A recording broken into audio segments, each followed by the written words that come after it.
a couple of blocks away from that scene. You've been talking to some of the witnesses. I understand you just talked to somebody else who lived right nearby. That's right, Gordon. We just talked to a man who's on the phone with his daughter, who literally is the house backed up to the house where this gunfire is coming from. It's right down the street, about 2 blocks from where we're standing. We're hearing that active gunfire.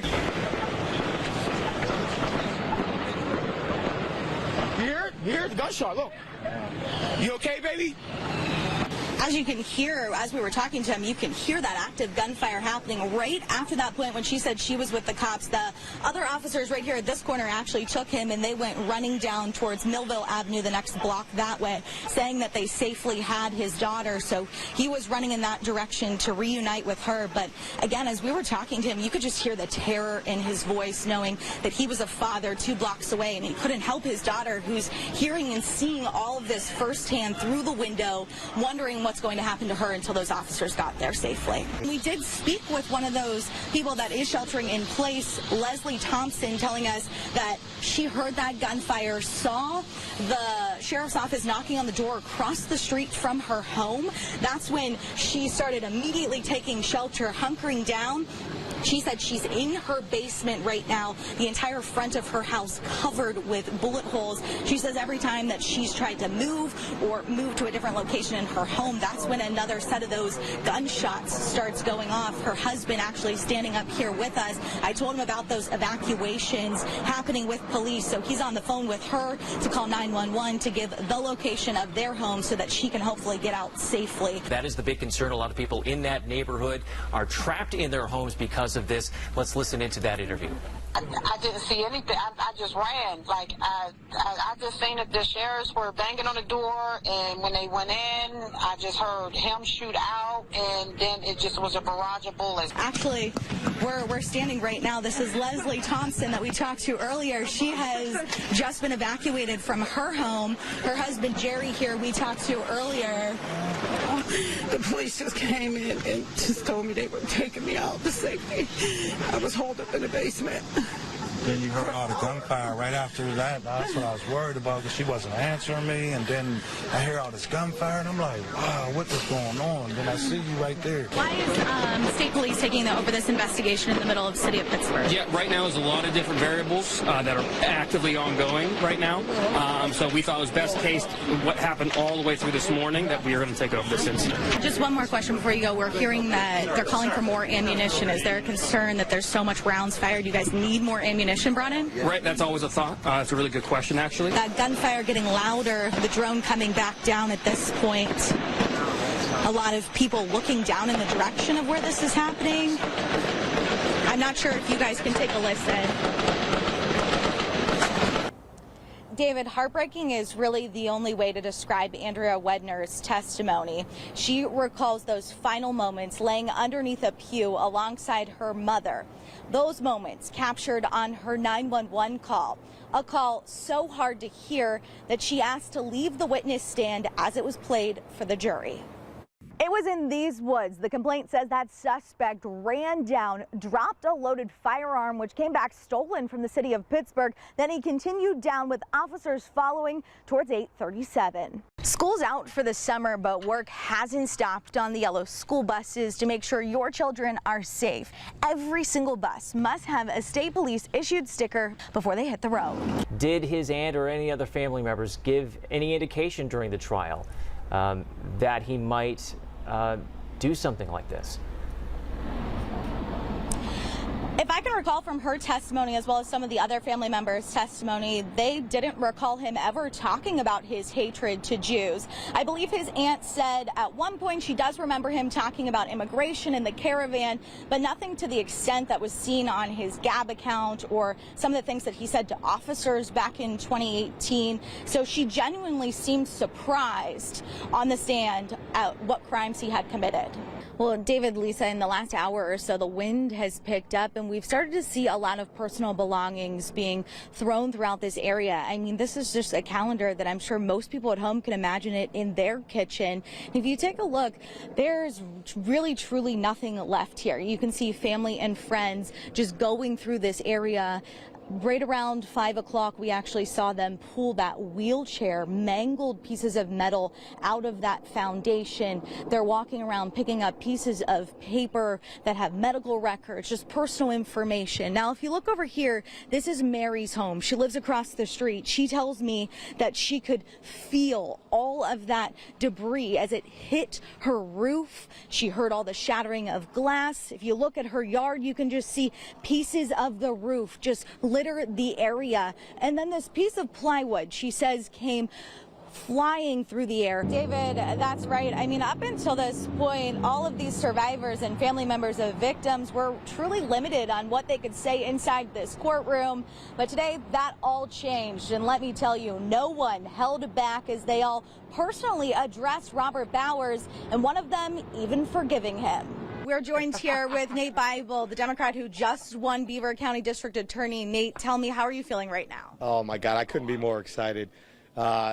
7 months of hard work, and to be able to celebrate it with all my friends and family here and everybody that helped me get here, I truly can't put it into words. Now, each year, the names of the fallen officers who died here in Allegheny County are added to this memorial. In May, Slegansky's name will be added alongside Brackenridge Chief Justin McIntyre. Then just weeks later, both of their names will go on the National Memorial Wall in Washington, D.C. Reporting live on the North Shore tonight, Nicole Ford, Channel 11 News.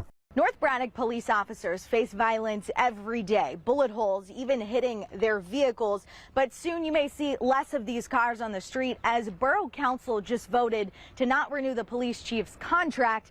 And signs around town say if he goes, we all go. In North Braddock, signs are starting to line the blocks. What are we gonna do? Leave us with one police? What he gonna do? They'll stomp him. You think they scared to have one cop? Carlotta Dukes is outraged that her council voted not to renew Police Chief Isaac Donnelly's contract after 13 years. You gotta have police presence. That's what the taxpayers are paying for. You have to have police present. And if there's not police present, it's a disaster. It's going to be a disaster. Sources tell us 6 of the 7 other officers are leaving with him too. Some tell us it's just in time for violence to kick back up with the warmer weather. And my grandbaby was out here coming up the street.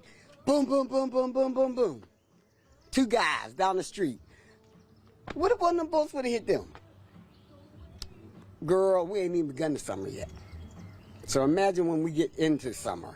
This borough is no stranger to violent crimes. The cop cars even have bullet holes. This is terrible. So now you're taking our cops away? The big question from residents is why. I took that to borough leaders who only told me it was a personnel matter. In the meantime, the community will have to rely on state police for coverage as they fight council to reinstate the chief. We just have to pray on it, Lord Jesus. Get them back in. Because we need them. We need them. And the state police, God love them, but they can't do nothing for us. If something happened, they too far away. Girl, they better get in, they better do something. This is ridiculous. The chief's official contract is up at the end of June. Borough leaders tell me they won't be looking to hire a new chief. Rather, they'll look into regionalizing with East Pittsburgh and Rankin. Reporting in North Braddock, Nicole Ford, Channel 11 News.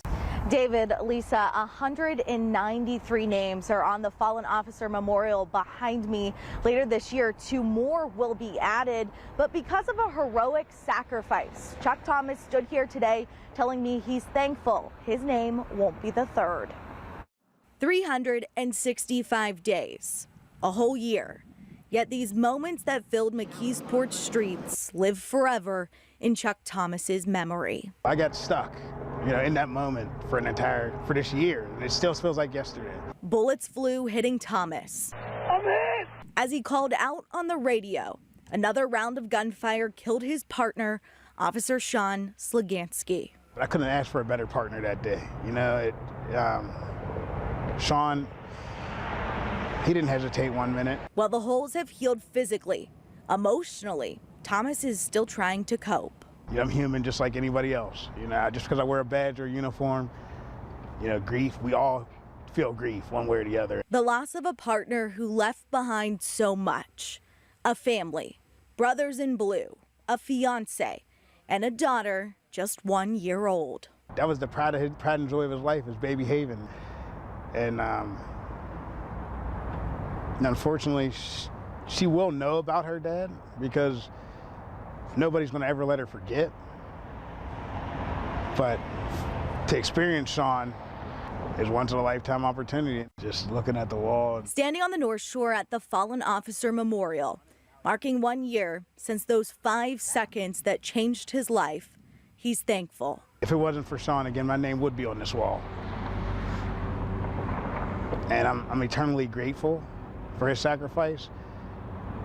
You know, your mind sometimes doesn't tell you that you deserve his sacrifice. He asks why, yet no one person has that answer. I'll never be able to move on. Never be able to move on. So rather, he's working to move forward. Just a one-word difference, but a whole new perspective. Sean will always be my hero, and I don't know, I can't ever repay him for what he's done for me, but what I can do is make sure that he's never forgotten in the law enforcement community. As for his career as a police officer, that's a decision for another day, but a hope for the future. Because ultimately, you can change your life or change the course of somebody else's life in less than 5 seconds, and you don't want to be the person to make the wrong decision. And that sacrifice won't be forgotten. The community coming together tomorrow for 2 separate memorial events. The first one, a dedication in McKeesport, followed by a candlelight vigil in Slegansky's hometown of Baldwin. Reporting live on the North Shore tonight, Nicole Ford, Channel 11 News.